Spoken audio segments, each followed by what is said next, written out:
కరీంనగర్ సాయి సింధు మహిళల మరియు పిల్లల హాస్పిటల్లో ప్రముఖ పిల్లల వైద్య నిపుణులు డాక్టర్ వి సతీష్ రెడ్డి గారిచే నవజాత శిశు వైద్య సేవలు, ఎన్ఐసియు చిన్నపిల్లల వైద్య సేవలు, పిఐసియు చిన్నపిల్లల శస్త్రచికిత్సలు.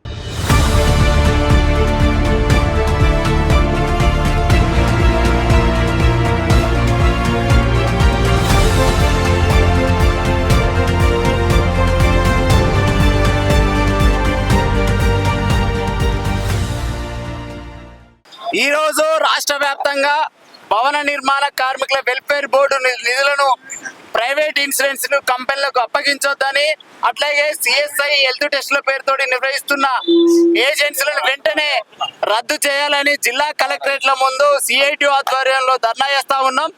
సిఎస్ఐ హెల్త్ టెస్టుల ద్వారా దాదాపు 750 కోట్లు ఒకే ఏజెన్సీకి అప్పగించిన పరిస్థితి ఉంది. అట్లాగే ప్రైవేట్ ఇన్సూరెన్స్ కంపెనీలకు పోయిన సంవత్సరమే 346 కోట్ల రూపాయలు ఇవ్వడం జరిగింది. రేపు 22వ తారీఖు తోటి ఏడాది గడుస్తూ ఉంది. 346 కోట్ల ప్రైవేట్ ఇన్సూరెన్స్ కంపెనీలు ఖర్చు చేసింది కేవలం 150 కోట్లే.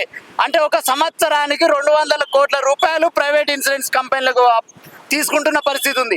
ఇది రాష్ట్ర ప్రభుత్వం ఇచ్చిన సొమ్ము కాదు, కేంద్ర ప్రభుత్వం ఇచ్చిన సొమ్ము కాదు. ఇది కార్మికుల శ్రమతోటి సెస్ బోర్డు ద్వారా వచ్చిన నిధులను ఈ నిధులకు దొంగలు పడతా ఉన్నారు. పోషమ్మ కూడబెడితే మైసమ్మ మాయం చేసిన విధంగా వెల్ఫేర్ బోర్డు నిధులు మాయమవుతా ఉన్నాయి.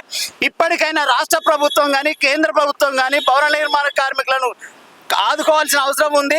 భవన నిర్మాణ కార్మికులకు 57 సంవత్సరాలు నిండిన వారికి పెన్షన్ సౌకర్యం, అట్లాగే లేబర్ కార్డు ఉన్న వాళ్లకు ప్రతి భవన నిర్మాణ కార్మికులకి ఇంద్రమ ఇల్లులే కాదు ఈ వెల్ఫేర్ బోర్డు ద్వారా సొంతంగా ఇల్లు నిర్మించి కట్టించాలని చెప్తా ఉన్నాం. అట్లాగే భవన నిర్మాణ కార్మికుని మోటార్ సైకిల్ ఇస్తా అన్న హామీని కూడా వెంటనే నెరవేర్చాలని ఈ సందర్భంగా డిమాండ్ చేస్తా ఉన్నా.